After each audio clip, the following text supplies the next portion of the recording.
Breaking news చూస్తున్నాం. శ్రీకాకుళం జిల్లాలో విషాదం చోటు చేసుకుంది. కాశీబుగ్గ వెంకటేశ్వర ఆలయంలో తొక్కిసలాట చోటు చేసుకున్నటువంటి ప్రస్తుత పరిస్థితి ఉంది. ఇక 9 మంది ఈ తొక్కిసలాటలో మృతి చెందినట్లుగా తెలుస్తోంది. పలువురికైతే గాయాలైనట్లుగా అధికారులు అయితే చెప్తూ ఉన్నారు.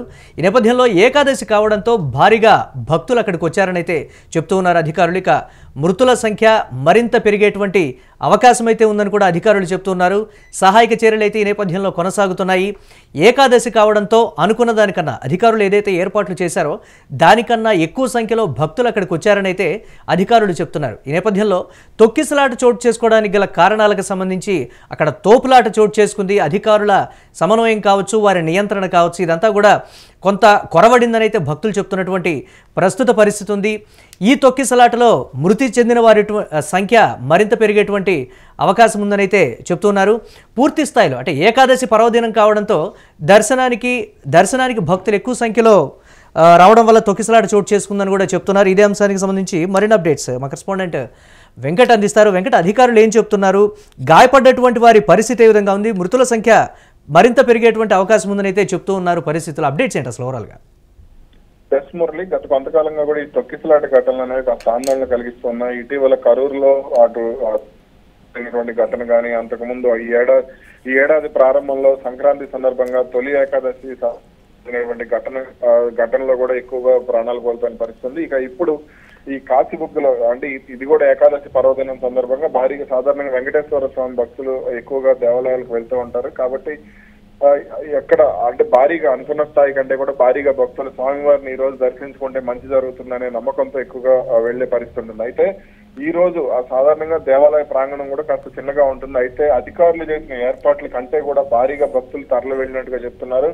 అక్కడ ఉన్నటువంటి రైలింగ్ ను పట్టుకునే క్రమంలో అంటే స్వామివారి దర్శనం తొందరగా జరగాలి అనే ఆతృతలో స్వామివారిని త్వరగా దర్శించుకుని బయటకు రావాలనే తొందరలో చాలా మంది ఒక్కసారిగా గుమిగూడిపోయారు. ఈ క్రమంలోనే రైలింగ్ పట్టుకోవడంతోనే ఈ ఘటన జరిగినట్టుగా కూడా తెలుస్తోంది. రైలింగ్ కూలిపోవడంతోనే అక్కడ ఎక్కువగా మరణాలు సంభవించినట్లుగా కూడా ఆ వార్తలు వస్తున్నాయి. ముందైతే 4 ప్రాణాలు కోల్పోయినట్లు అధికారులు తెలిపారు. అయితే క్రమంగా మృతుల సంఖ్య పెరిగింది. అందులో ఎక్కువగా ఈ ఘటనలో ప్రాణాలు కోల్పోయిన వారందరూ కూడా మహిళలు, అలాగే కొత్తగా వివాహం జరిగిన వారే ఉన్నారు. సాధారణ కొత్తగా వివాహం జరిగిన వారు ఎక్కువగా తొలి ఏకాదశిలో దేవాలయానికి వెళ్లి పూజలు అవి నిర్వహిస్తూ ఉంటారు. ఈ క్రమంలోనే నేడు కూడా వెళ్ళినట్టుగా తెలుస్తోంది. ఇక వీళ్ళందరూ కూడా మహిళలే, అలాగే ఒకరిద్దరు చిన్నారులు కూడా ఉన్నట్లు ప్రచారం జరుగుతుంది. అయితే దానికి సంబంధించి ఇంకా అధికారులు ఎక్కడ కూడా క్లారిటీ ఇవ్వలేదు. అటు పోలీస్ యంత్రాంగం మొత్తం కూడా అప్రమత్తమైంది. మొత్తం అటు మంత్రి అచ్చెన్నాయుడు, అలాగే ఇతర ప్రజాప్రతినిధులందరూ, స్థానిక ఎమ్మెల్యే గౌతు శిరీష వీళ్ళందరూ కూడా ఇప్పటికే సంఘటన స్థలానికి చేరుకుని సహాయ చర్యలను కూడా పర్యవేక్షిస్తున్నట్టుగా కూడా తెలుస్తోంది. అయితే మృతుల సంఖ్య ఎంత అయితే కొన్ని అక్కడ ఉన్నటువంటి సమాజం అధికారులు తెలిపినటువంటి ప్రస్తుత వివరాల ప్రకారం, అలాగే అధికారిక ప్రకటన ప్రకారం 5 ముందు ప్రాణాలు కోల్పోయారని, ఆ తర్వాత క్రమంగా 4 అదే వైద్యం వెంటనే అందక 4 ప్రాణాలు కోల్పోయినట్టుగా కూడా తెలుస్తోంది. రైట్, అధికారులు చెప్తున్నప్పటికీ కూడా అక్కడ భక్తులు చెప్తున్నటువంటి మాట అధికారుల సమన్వయం కొరవడింది. భక్తులని నియంత్రించడంలో వారే ఫెయిల్ అయ్యారు. అనుకున్నంత స్థాయి కాదు, రెగ్యులర్గా వచ్చేటువంటి భక్తులే ఎప్పుడూ కూడా తొలి ఏకాదశికి అనుకున్న స్థాయిలోనే వస్తూ ఉంటారు. దానికి తగ్గట్టుగానే ఏర్పాట్లు చేస్తూ ఉంటారు. కానీ ఈసారి అధికారుల నిర్లక్ష్యం కొట్టొచ్చినట్లు కనపడుతుందనేది భక్తుల వాదన. దీనికి సంబంధించి అధికార యంత్రాంగం ఏం చెప్తోంది వెంకట్?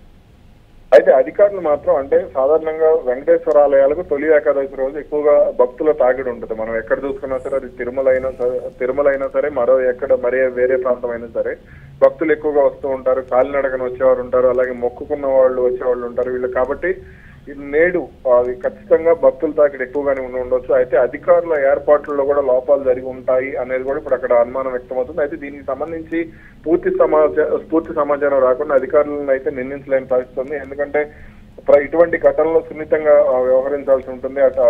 దీంతోనే అధికారులు ఇంకా ఇటు మృతుల సంఖ్యకు సంబంధించి అధికారులు ఎక్కడ కూడా అధికారికంగా ప్రకటన చేయలేదు. మీడియాలో వస్తున్న వార్తలు, అలాగే అక్కడ స్థానికులు చెప్తున్నటువంటి సమాచారం మినహా పూర్తి స్థాయిలో అధికారులు అయితే ప్రకటన చేయలేదు. దీనికి సంబంధించి అటు రాష్ట్ర ప్రభుత్వం కూడా ఆరా తీసింది. రాష్ట్ర ప్రభుత్వం అంటే ఖరారు చేసిన తర్వాతనే మీడియా సంస్థలు కూడా దీనికి సంబంధించి ప్రకటన చేసే అవకాశాలు అయితే కనబడుతుంది. వెంకట్, 12 ఎకరాల విస్తీర్ణంలో ఆలయం ఉన్నప్పటికీ కూడా అక్కడ అధికారుల సమన్వయం కావచ్చు, లేకపోతే అధికారులు ఈసారి తక్కువ సంఖ్యలోనే వచ్చారనేటువంటి రకరకాలైనటువంటి ఆరోపణలు ఉన్నటువంటి పరిస్థితి ఉంది. ప్రతి తొలి ఏకాదశికి 1,00,000 పైచిలకు వస్తారనేటువంటి ఒక అంచనా ఉంది. కానీ ఈసారి దానికన్నా కొంచెం తక్కువ వచ్చినప్పటికీ కూడా ఎందుకు నియంత్రించలేకపోయారనేటువంటి ఒక సమస్య. ఉన్నతాధికారులు ఎవరు స్పందించట్లేదు అనేటువంటి మాట. దీనికి సంబంధించి ఏంటి? ప్రస్తుతం అధికారులందరూ కూడా సహాయక చర్యలో ఉన్నట్టు తెలుస్తోంది. నేను కూడా ఒకరిద్దరు అధికారులతో మాట్లాడే ప్రయత్నం చేశాను. అయితే వాళ్ళందరూ కూడా సహాయక చర్యలో నిమగ్నమై ఉన్న కారణంగానే వాళ్ళెవరు కూడా మీడియాకు అందుబాటులోకి రాలేదు. అంటే ప్రస్తుతానికి అటు గాయపడిన వారందరికీ కూడా మెరుగైన వైద్యం అందించే ప్రయత్నం జరుగుతోంది. మీరు చెప్పినట్టుగా 1,00,000 మంది భక్తులు వచ్చేంత అతిపెద్ద దేవాలయం అయితే అది కాదు అనేది అక్కడ స్థానికులు చెప్తున్నటువంటి మాట. దాదాపుగా 20 నుంచి 30,000 మంది ఏకాదశి రోజు దర్శించుకునే పరిస్థితి అయితే ఉంది. ప్రస్తుతం అయితే ఎంతమంది భక్తులు వచ్చారు, అసలు అక్కడ ఎంతమంది తొక్కిసలాట ఘటన జరిగినప్పుడు ఎంతమంది ఉన్నారు అంటే సాధారణంగా ఉదయం సమయంలో ఎక్కువగా భక్తుల తాకిడి ఎక్కువగా ఉంటుంది. కానీ ఈ ఘటన జరిగింది కూడా 11 గంటల తర్వాత కాబట్టి అసలు ఎంతమంది వచ్చారు, ఎంతమంది క్యూలో ఉన్నారు, అప్పటికే ఎంతమంది దర్శనం చేస్తున్నారు అనే వివరాలు కూడా పూర్తిగా తెలియాల్సి ఉంది. Right, thanks for updates Venkat. Right, breaking news చూస్తున్నాం. మరణించినటువంటి వారంతా కూడా ఈ ప్రమాదంలో మహిళలే అనేటువంటి ఒక నిర్ధారణకైతే వచ్చినటువంటి పరిస్థితి ఉంది. చాలామంది భక్తులు అక్కడ సొమ్మసిల్లి పడిపోయినట్లుగా కూడా అధికారులు చెప్తున్నారు. అయితే తొక్కిసలాట నేపథ్యంలో చాలామంది భక్తులు ఆర్తనాదాలు కూడా చేస్తూ ఉన్నారు. భారీ సంఖ్యలో వచ్చినటువంటి భక్తులను కంట్రోల్ చేయడంలో పూర్తిగా అధికారులు విఫలమయ్యారు అని తొక్కిసలాట ఘటనకు సంబంధించి అక్కడికి వచ్చినటువంటి భక్తులు చెప్తున్నారు. సరైనటువంటి క్యూ లైన్లు ఏర్పాటు చేయలేదు, ఎటువంటి దానికి సంబంధించి కూడా ఏర్పాట్లు లేకపోవడంతోనే ఈ ఘటన జరిగిందనేటువంటి ఒక ప్రధాన ఆరోపణ కూడా వస్తుంది. అయితే దీనికి కారణం రైలింగ్ ఊడిపడిపోవడంతో ప్రమాదం జరిగినట్లుగా కూడా ఒక ప్రాథమిక అంచనాకైతే వచ్చినట్లుగా కూడా సమాచారం అందుతోంది. దాదాపుగా 12 ఎకరాల విస్తీర్ణంలో కాశీబుగ్గ వెంకటేశ్వర స్వామి ఆలయం అయితే ఉన్నటువంటి పరిస్థితి.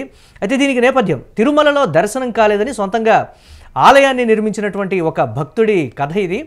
ఈ నేపథ్యంలో ప్రమాద ఘటనకు సంబంధించి కూడా ముఖ్యమంత్రి చంద్రబాబు స్పందించినటువంటి పరిస్థితి ఉంది. సహాయక చర్యలను వేగవంతం చేయాలని కూడా చంద్రబాబు ట్విట్టర్లో చెప్పినటువంటి పరిస్థితి కూడా ఉంది. ఆదేశించారు వారు. ఈ ఘటనకు సంబంధించి తీవ్ర దిగ్భ్రాంతి వ్యక్తం చేస్తున్నాం అని నారా చంద్రబాబు నాయుడు ట్విట్టర్లో కూడా స్పందించినటువంటి పరిస్థితి ఉంది. ప్రజాప్రతినిధులను, అధికారులను తక్షణం ఆదేశించినటువంటి పరిస్థితి అయితే ఉంది.